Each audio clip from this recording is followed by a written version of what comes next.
这个学期就是继续去认识说整个自然生态，还有溪流中央环境的整个山林，我们是用点线面的方式来延展孩子对在地自然环境的一个学习经验啊。这课程我们主要分成3大部分，第一个是生命科学。就是我们在领孩子去探访相思林道的时候，他们呢发现一棵相思树它脱落树皮，他们就很想要知道为什么它的树皮会脱落。那第二个是人文与物理科学，我们就邀请了一位猎人，他是布农族的猎人，然后来园所跟我们介绍他们的布农族的猎人文化呀，还有他们在山林里生活的一个生活的智慧。属于下学期的课程，然后孩子将近有1个月没有来上学，然后为了减缓他们对学校的陌生感，我们就一开始就是寒假生活分享。那我们张老师他就分享说，他新年的时候啊，跟家人啊到我们关山附近的那个红石林道去走一走，然后他就秀出了我们关山的一些美景，他就是边走边拍，然后当时那时候还有一些花很漂亮，关山的花海。然后就在呈现当中，就有小朋友说：“哦，好好哦，我们也好想去爬山哦。”其实那时候，我们有预计说今年要走山林课程，但是我们不敢这么直接。可是已经有孩子说，我们也好想去爬山哦，所以就这样子，我们就说好啊，那我们去爬山啊。可是要去爬山之前，我们希望孩子呢，我们也很想知道说，那孩子你们对山林有什么认识？我们想先知道他的旧经验，还有要去爬山之前，你可能要对山林要先了解一下。所以那时候我就去借了很多关于山林的书籍，那我就把孩子分2、3个人一组，然后一起读那本绘本，或是书籍。然后几分钟之后，就让他们各组上台发表。你从书上能看到些什么？那班上有些孩子，他对文字的敏锐度是比较低的，他们可能是就是比较不认得文字的，可是他们会去看图片，好，然后他们会讨论的就是过程当中我发现他们讨论的很热络。那这个课程我本来预计就是1堂课就结束，结果因为大家讨论太热络，我们整整花了3天，每一小组都去分享他们看到的东西。那像右下角这3个小孩子，他们3个女生非常要好，而本身他们的识字量也很够，所以他们呢就会从绘本里面、书籍里面去阅读文字，增加一些新的知识来分享给小朋友。好，这是当时呢各小组的一个分享。那这一组就是他们分享是山林在4季是有不同的风貌的。那我们老师就把孩子的旧经验，或者是从书上看到，什么是山林？他们看到的，老师就把它记录下来。好，这是当时孩子的一个发表。然后那时候有一个小朋友，他就说，他刚好读的那本书就是要去山林，要去爬山，要准备哪些东西，所以他就告诉我们小朋友说，我们要去爬山，准备哪些东西。那有一个小朋友他看到就是山上呢要注意有虎头蜂啊，还有毒的毛毛虫啊。然后这时候就有一个小朋友将军，他就说，对呀，我们要知道山里有哪些危险，因为我们过几天我们就要去爬山了。好，那我们就选择离我们学校比较近的一个相思林道，我们就去探索。第一次我们都不假设什么，我们老师也都不假设什么，我们就带着饲养箱、急救包，然后还有一个哨子，哨子就是当有小队长他发现说，这个很好奇，他很好奇，然后哔一下吹一下哨子，那我们就停下来，然后他就会说他发现了些什么。那还好，孩子很少用到哨子啦，就这样子边走边看这样子。好，这就是孩子在相思林道里面呢，当时所看到的。那他们比较在这个过程当中，他们对于这个水龙头非常的好奇。他们想，怎么会有水龙头？然后他们就每一个水龙头都去开，他们发现没有水。这时候我就要去把孩子的旧经验、旧的学习，就是上学期的溪流课程，我再把它提取出来，就说，那你们还记得我们上学期有上溪流的课程啊？我们知道说水是从高处往低处流，那我们现在呢，从底下啊，就是他们只要看到水龙头，他们就要去开，然后发现呢，越往上走开都没有水，那代表什么？那孩子就可以很清楚告诉我们说，哎，代表山上没有水。可是他们还是很好奇说，那为什么这些水龙头？我就问他们说，那你觉得呢？那孩子就跟我说，可能是要给山上的动物喝的。那也有人说要浇花，那附近的花，还有人说要灭火。好，那一天相思林道回来之后，我们就发表，哎，那今天我们去相思林道探索，你看到些什么？然后这就是第一次的大发现，孩子呢就发现了这些。那我们就问孩子说，我们都记录下来之后说，哎，你们最想探索的是什么？然后最后孩子呢，他们想这边有一个皮掉下来的树，他们就是这么简单的说，那我们知道那一棵，我们那时候我们老师知道那一棵是相思树，所以他们最想探索就是，哎，相思树的树皮为什么会脱落在地上？还有他们也想知道说，建在树上的那个小窝是什么昆虫的家，以及就是山上的水管是做什么用的。然后这时候就是我觉得就是我们老师的专业要拿出来，就是那你要先从哪一个小朋友的探索点先切入。那我个人是觉得说，树皮为什么会脱落，这个议题似乎可以做比较深入的探索。好，那于是呢，我们就先从脱落的树皮这个课程呢进入。好，我们看一下，这就是当时我们看到的，这是相思树那一棵树最顶了哈，然后它底下的树皮都已经掉了，这就是我们当时看到地上都是树皮。好，那到这里呢，我就要停下来了。我想说，待会呢，如果说各位老师就是以孩子的角度来思考说，如果你跟我们的孩子一样在相思林道，然后看到了地上都是相思树的树皮。那你会去想说，哎，为什么它的树皮会掉光光？那当时我们就是发给孩子一个人一张纸，然后画下来。然后，我现在想说，发给老师每个人一张，然后呢，你可以去想说，哎，为什么这个树皮会脱落？你可以是想象的，像我们的小朋友就说，因为它树皮太多啦，太热啦，所以它就要脱掉树皮。然后有的是实际面的，像我们那时候经过了，看到一棵构树。然后我们那个小朋友不知道那叫构树，可是他会告诉我说，老师，这个树叶可以给鹿吃，给那个鹿。我说你为什么知道？我爸爸都摘这个树叶给鹿吃，所以构树我们又叫做龙阿球。所以你待会老师你可以用实际面的去想说是有需要的吗？还是说如果以孩子的来讲的话，来想他们会怎么去想象？待会我会再去呈现我们孩子当时的想法。那我想说，现在我们就玩个动脑时间，每个老师就是一个人。那因为时间的关系我们就快速的写一种就好了。待会我们再来做分类统计，就是你发现地上这些相思树的树皮脱落，它为什么树皮会脱落，好不好？好。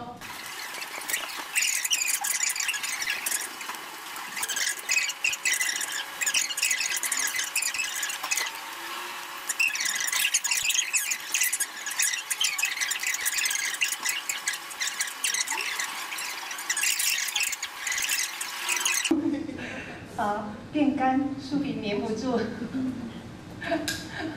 你们觉得要归类在哪里？我们在分类的时候也有遇到这样子，然后由我们的孩子来决定。粘不住树皮啊，太干了。你们觉得它应该分类在哪里？魔法。再统计咯，属于自然现象的有几票呢？1、2、3、4、5、6、7、8、9、10、11、12票。好，可以。那如果是人为的因素的话，有2票。好，都没有因为动物或植物去影响到它哈。好，0票。1、2、3、4、5、6、7、8、9、10、11。啊，你知道吗？小孩子当他发现他的想法是最多票的时候，他会怎么样？耶，我们赢了，是这样吗？这个课程就不能这样讲了未必哦。好，那我们就来继续进入。你也会脱皮，然后变年轻哦。我们就去找这样的神话故事，一开始来引发孩子的学习的动机。好，然后也是在启发他们的想象力啦。好，然后看看我们的孩子怎么说。好，这是当时他们画完之后，我们先做每个孩子的分享的想法。哦，那我们会把孩子的想法画下来，然后我们老师在旁边做注解。其实这样子主要是说，不要让孩子的想法只是说一说而已。对，我们还可以留住他们那种天真啊，那种无限制的发想。好，旁边一个塞夏族，就是先讲完这样子的故事。好，那我们小朋友呢，就有人说，应该前面还有一张吧。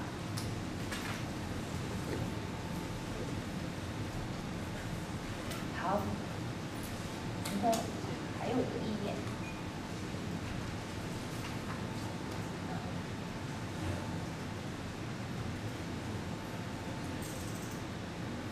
好，那可能是不小心做简报是不小心被我删了。好，第一个想法是有人说树有魔法。他为了让它自己变漂亮啊，然后它树皮太多太旧了，然后或者是被太阳晒很久，它的树皮就掉了，然后自己掉下来。所以孩子认为说，那个树是有树皮是有更新的作用啊。那第二种想法就是，因为我们人们呢想把树皮，有的孩子他认为说，我们人们想把树皮呢带回家煮来吃，好，然后或者是有人想把树皮，像这个小朋友在锯树皮。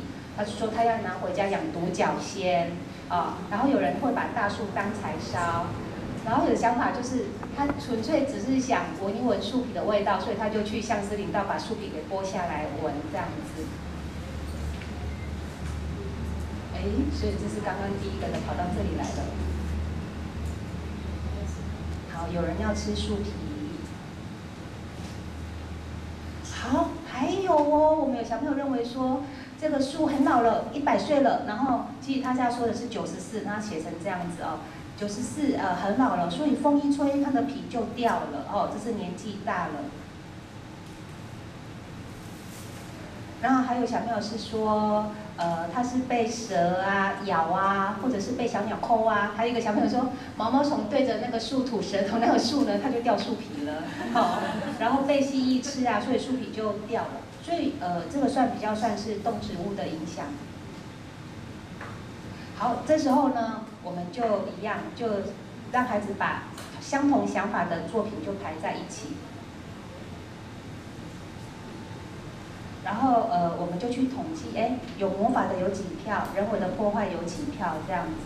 好，我们就是去统计这个，做统计哦，这里我觉得还蛮不错。这个也是淑芳老师，当时有看到我们在这，他说，接下来可以怎么做？做统计可以帮助我们的孩子了解说，这个议题班上的小朋友想法有多少种，然后有多少个小朋友想法是跟我一样，然后和我不一样的想法又有哪些，以及他可以去思考说，多数人的想法，比如说12票，他们的想法就是对的吗？然后少数人的想法就是错的吗？那其实说，我们常常会用一个策略，就是，小朋友把你的想法画下来，这是我们常用的教学策略。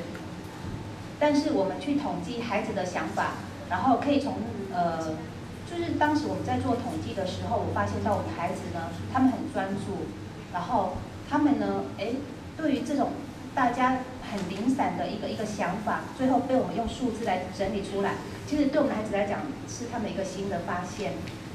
那我觉得这样子的活动可以帮助孩子以后啊，在面对比较大量的资料的时候、资讯的时候，他就可以用统计这样子的想法，把那种原本比较杂乱的一些讯息来做统整。那也因为我们经过这个统计，孩子我们可以去了解到说，孩子对于相似树皮脱落的想法是什么，然后也从他们分享当中，我们看到他们的想法是有漏洞的。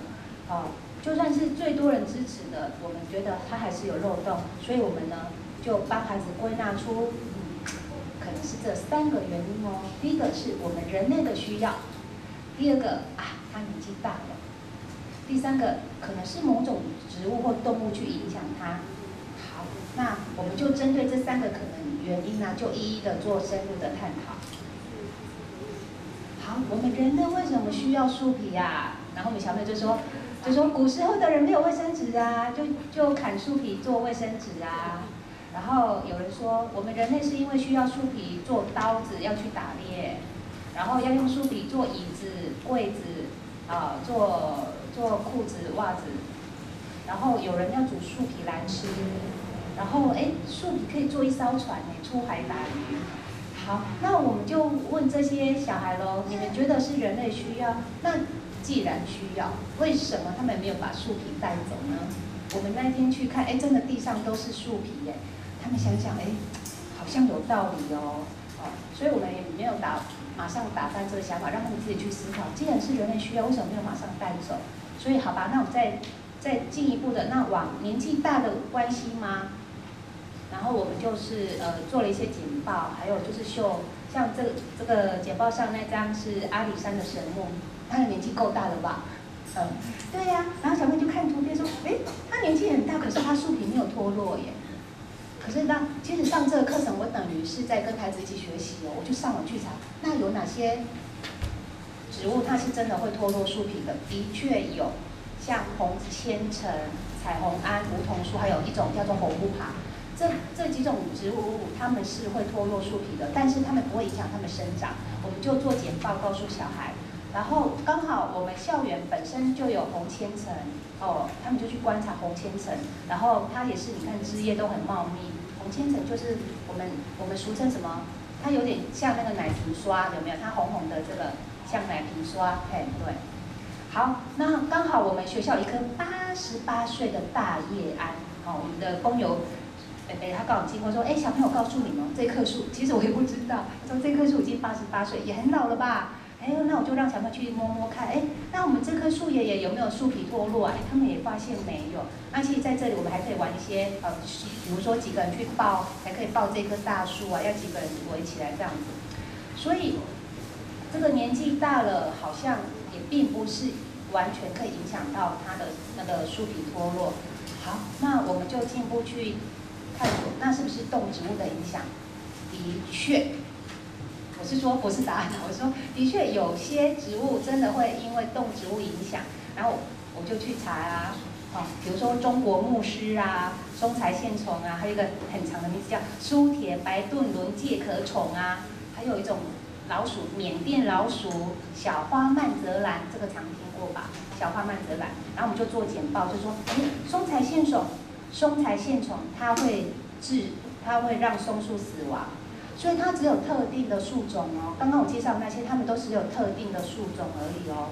所以然后当我介绍到小花曼泽兰的时候，我们一个小女生就马上举手，她就跟我说：“老师，我知道这是小花曼泽兰，其实我那个字还没秀出来。”然后她就说：“我爸爸有告诉我哦，这种植物啊，它会爬在别的植物上，然后把它整个覆盖之后，它无法晒到阳光，它就会死亡哦。”然后我就说是哦，那我们就再去看我们之前的我们拍回来的那个相思树，我们就一看，小朋友发现底下真的有植物攀爬，而且他们一看，老师那是小花曼泽兰。刚开始我跟孩子也很开心的说，我们好像找到答案哦。可是后来我想想不对啊。因为刚刚那个小朋友说，他会整个爬在上面，对不对？整个把它包围，让它晒不到阳光。可是我们的小花曼泽兰，其实它只爬到它的，其实底部再上去一点点而已。然后可是那棵树的树皮都已经掉了，所以本来很开心的，然后后来小朋友想想，对呀，这样好像也不是这个答案哦。好，我觉得，我下一张应该不是这一张，可是出现这一张，可能又被我那个了。好，可以等我一下吗？我来看看那张跑去哪里了。在这里呀，所以有被我去动到了。好，到这里我们的课程也做一个转换。我们本来想继续再探讨下去，然后淑芳老师就建议我们说，其实我们可以先做一下转换，就是先跟孩子去探讨说，树皮对一棵树重要吗？如果它对它很重要，那相思树没有树皮耶。所以好，我们课程就转换到跟孩子去探讨，树皮对一棵树重要吗？然后我们就有做这个维管束的实验，这个老师都有做过哈，红色的墨水跟蓝色的墨水，对。然后我们还有让他们去用那个放大镜、显微镜去观察那个芹菜的维管束。对，然后我们甚至在校园里就找了一棵树，然后去割掉它一圈的树皮，不是，就是它分出来的树枝啊，再去割掉它的树皮，好。然后当我在割的时候，我们小朋友又一阵哀叫，他们感觉好像在割他的皮一样。哦，我说没关系，还会再长。就是我就说对，然后我们就去观察说，哎，那个树枝被我们割掉一圈的树皮会怎么样？然后之后我们的孩子已经知道，哦，树皮真的对一棵树很重要，它可以输送那个水分跟养分。那我就让孩子再去思考说，那我们的相思树没有树皮耶，那你猜它会怎么样？我们就留下这个问号给孩子自己去思考。然后我们的课程呢，除此之外，就是我们平常就是在午休时间，他们睡觉都一定要听我讲故事，好，除非我声音沙哑，要不然我每天要睡觉前都会讲短短的故事给他们听。那刚好就配合课程，我们去找了这本真的非常好听，大森林里的小木屋，这个是罗兰他所写的。他是在叙述说，在一个很辽阔的一个森林里面，只有一栋小木屋。罗兰他5岁，跟他的爸爸妈妈、姐姐、妹妹住在这里。然后他们如何在森林里生活，自给自足。爸爸要去打猎哦，还你要注意到狼群哦。然后冬天怎么度过？那我们班上有2个小朋友啊，他们非常喜欢听这一本。那我跟他说，关山图书馆有，然后他们就迫不及待的就回去赶快叫家人接回来，他晚上就变成家人读给他们听。好，那我们再回过来探讨这个树皮脱落的原因哈。它不是人为的人类的需要，然后也不是年纪大了，也不是动植物的影响。然后我们一直找不到答案，然后我们就跟小朋友说，哎，我们要不要问问植物专家呀？我刚好老师有认识一个哦，然后这位老师今年退休了，他之前在我们关山国小，后来他调到坎顶，他真的在自然这方面真的很强，所以我们的课程常常会请到他。然后我们老师就下班之后呢，就请林主任带我们去看，然后他一看，好，我知道了，然后他就底下剥了树皮，我们一看，那个树皮底下一丝一丝的白白的，他说这个叫菌丝体。然后呢，植物如果感染了菌丝体呢，它就表示它的生命就有危险了，甚至如果这个不处理的话，它有可能会蔓延到旁边的树哦，所以我们就把那个菌丝体的那个树皮就是剥下来回来给孩子看，哎，这个就是菌丝体哦，小朋友终于知道答案了。好，那这个脱落树皮的原因，我们整整花尽了将近1个月的时间。去探讨，然后我们就鼓励孩子把它画下来，说，哎，你要怎么告诉人家说那棵树皮是怎么样脱落，为什么会脱落树皮？然后我们小朋友就画说，这个就画叉叉，不是它老了啊，不是动植物的影响啊，然后他们有个画圈圈，有没有看到？菌丝体这样子，这是比较属于大班的小朋友画的，然后中班有他们中班的画法，然后大班有他们大班的画法，因为我们有告诉他们说，你可以用不同的方式来呈现。你的想法。好，再去第2次相思林道，为什么？因为第1次的时候，我们只走到中间有一个凉亭，然后小朋友就说：“老师，我们好想再继续爬哦，我们想要攻顶。”那我们第1次只是想说，哎，就走到，不晓得我们孩子体力怎么样啊，也不敢一次他们爬到山上啊，山顶。然后接下来还有就是我们老师觉得说，相思林道它会在不同的季节，对，它或许有它不同的生态样貌，所以因为那时候已经又过了一个多月了，所以说不定我们再去看的时候，它可以看到不同的东西，所以我们决定再去1次相思林道。可是这一次就是有备而来咯，不一样咯。我们就请这个植物专家，然后沿途帮我们介绍，哎，这是什么植物啊，昆虫啊，构树有分男生跟女生啊，然后在进行校外教学之前呢，我们每一个小朋友都有做一本自然小书。那这个自然小书的内容主要是针对这一次相思林道他会看到的一些动物或是植物，然后方便我们那个林老师他在解说的时候，每一个人都有一本可以参考。然后孩子也不，因为我们会想说，2班带出去，队伍一定会拉很长。那如果林老师在前面讲，后面小朋友可能会听得不是很清楚，我们担心他们会分心。所以就每个人有自然小书。那当林主任呢，他介绍到构树的时候，小朋友就马上去翻阅，因为我们都是给他们那个真实的图片哦，嘿，对，然后他们就去翻页说，哎，哦，现在林老师在讲这一个啊，就在那里，对，就这样子做对照。然后我们也发现说，那一次啊，小朋友的秩序非常好，哎，所以我想说，这个可以提出来跟老师们做分享。好，那在山林里最容易遇到姑婆芋头怎么分辨？哦，所以呢，那天林老师就告诉我们啊，哎，教我们怎么分辨姑婆芋跟芋头，老师知道吗？怎么分辨姑婆芋跟芋头？好，只要有水就好了，然后就滴下去。如果在叶面上会形成小水滴的是什么？芋头，对。然后你滴下去那个水，哎，就马上流下来的话，那就是姑婆芋。然后其实还有很多分辨的方法，可是你讲比较难的话，孩子又听不懂，他们知道哎可以倒水。那这个时候回来，我们就去我们园所也提供2颗姑婆芋啊跟芋头，然后我们小朋友每天都会去擦拭，然后有人就真的拿水去实验去滴滴看这样子。好，那这就是我们中途的那个2组，我们就去休息，之后我们就继续往上走。这个就是相思林道，那接着右转就是接红石林道。好，那时候那时候走的时候就是可以看到这么漂亮的油桐花耶，都舍不得踩下去。那当时我们那个林主任他还在红石分校，然后因为他对自然很喜欢，所以他在学校推广了，就是富裕那个黄赏凤蝶。然后，我也觉得小朋友很厉害，他们敢摸那个肥肥大大的幼虫这样子，我也敢啊，只是说一般孩子应该有的会害怕，可是他们就是很有兴趣去摸那个幼虫。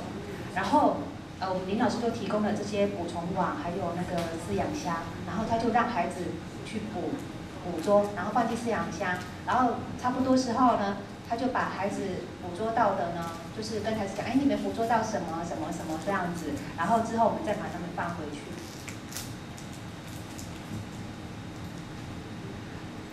好，那为了提供孩子就是亲近树木的机会多一点，我们就是拍下校园里的植物，可是我们不是拍整棵的哦，有时候你去拍它的重点，可能是它的树皮或是它的某一个角落，然后你要去猜这是在哪里呀？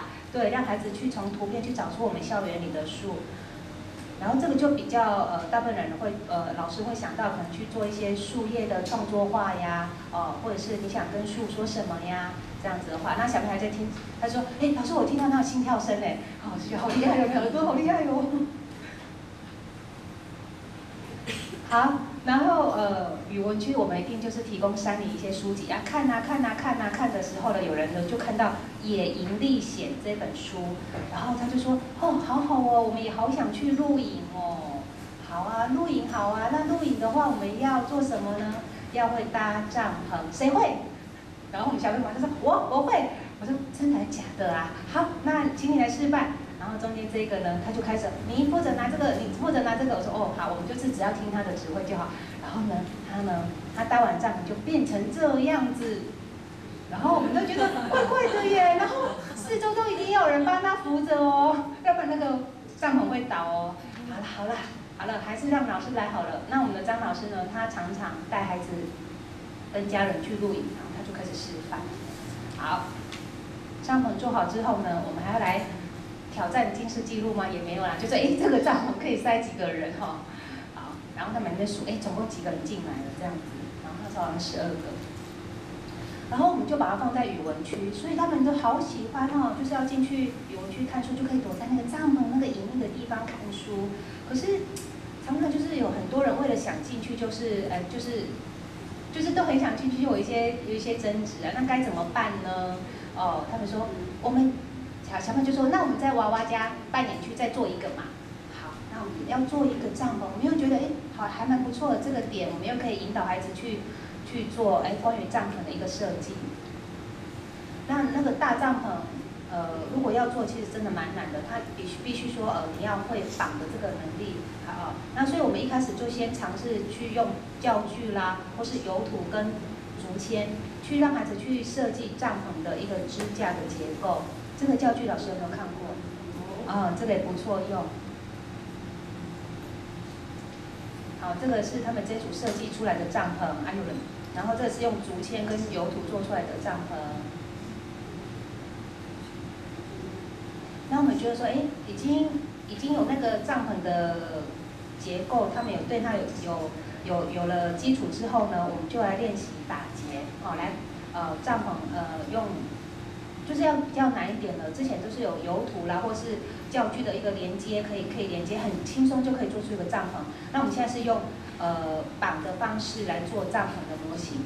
可是到这里我们就遇到瓶颈了。其实有时候我们可能去听人家的分享都是成功的例子，可是他们可能课程当中遇到一些瓶颈呢，可能就没有分享到。然后我会一直很想要跟人家分享，就是我们都总觉得说这样做就是对了，应该不会遇到什么瓶颈。但是我们遇到瓶颈的，就是他们会绑，你看我们一开始还让他们用粗的绳子绑，可是用到毛线，然后筷子的2个人合作，能力比较好的，他可以绑紧一点，可是2根 OK， 然后到第3根就怎么样都绑不紧，然后我们呢就是有把这个问题告诉淑芳老师，那淑芳老师他是跟我们回答说，其实搭帐篷是一个很有趣的点啊，但是我们要发展到什么程度呢？其实他觉得说，如果说孩子对帐篷的结构有概念，我们可以去认识不同的帐篷的形式结构，然后带领孩子去研究它的形状啊、体积跟量的问题，甚至可以让他们做书面的帐篷的那个设计，不一定要实际搭一个帐篷然后甚至你可以和孩子去讨论说，那在山林里，如果你要搭帐篷，你要注意到什么？风向还要靠近水源，对不对？就是其实不是说这个课程不好，是因为我们的孩子以他们当时的年龄发展，他们是比较没有办法做到这么精细的动作的所以我们就了解了。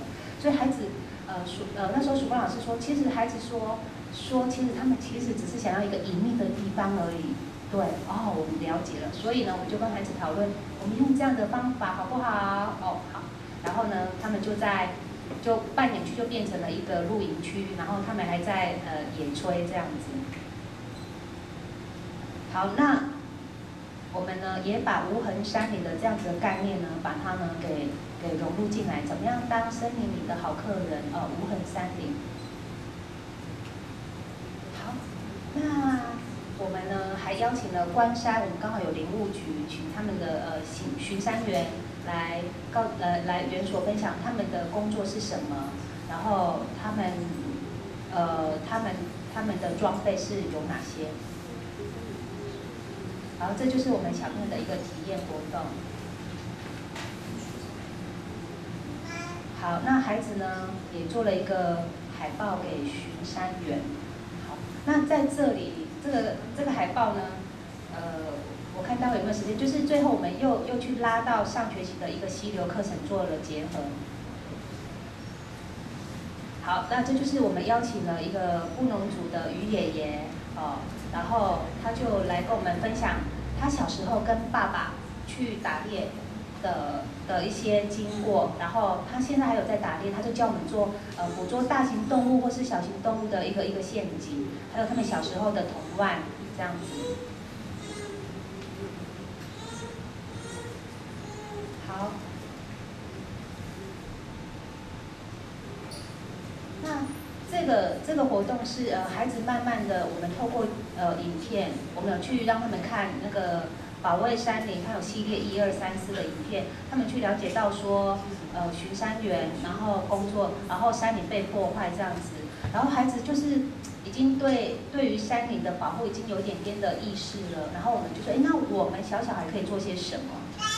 那我们就想到说，比较实际的话就是神职小博士。那我觉得这个活动也不错的，就是他有把数学这一块数方面呢带进来。我们就是一开始，因为我们就是每组都提供1包丸子，还剩10分钟，哇，好快点，好，就是他们先去测量，还没使用前你的重量是多少，好记录下来。然后呢，1个礼拜后我们再去测量你的重量剩多少。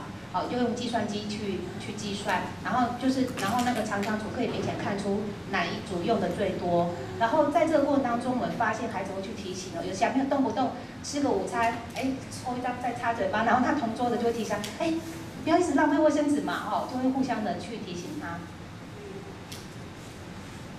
好，那就是在做海报的时候，还有小朋友呢画了那个水管，然后我就说你为什么要画水管？那小朋友就跟我说，因为这是我们要喝的水啊。哎，我就觉得说，就可以跟我们上学期的溪流课程做结合哦。那我们喝的水是从哪里来的呢？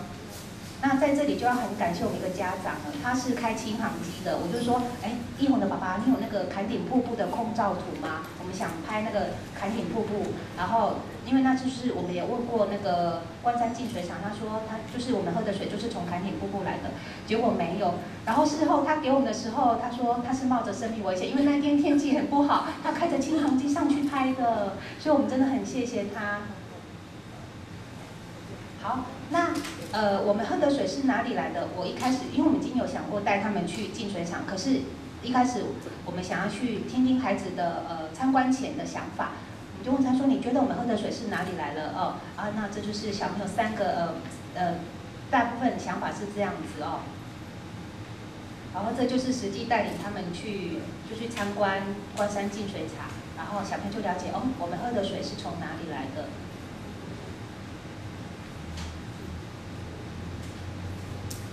好，沉淀、过滤、加料，哦。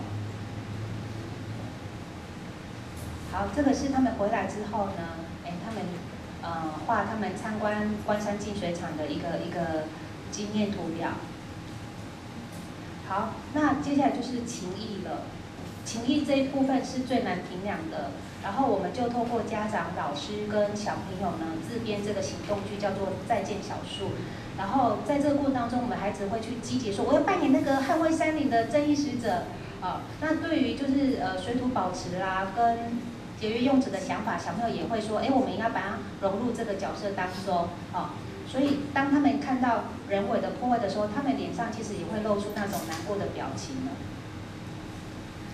好，山林狂想曲课程呢，其实我们不是只有重视在认知这一块面的学习，我们更试图去引导孩子，从他们的旧经验啦，还有从他们的好奇心去出发，然后透过参与跟操作的这样的多元学习，然后我们也连接了专业的人才，还有社区资源，然后就发展出这个比较均衡的幼教环境的科学学习课程。好，以上就是我的报告。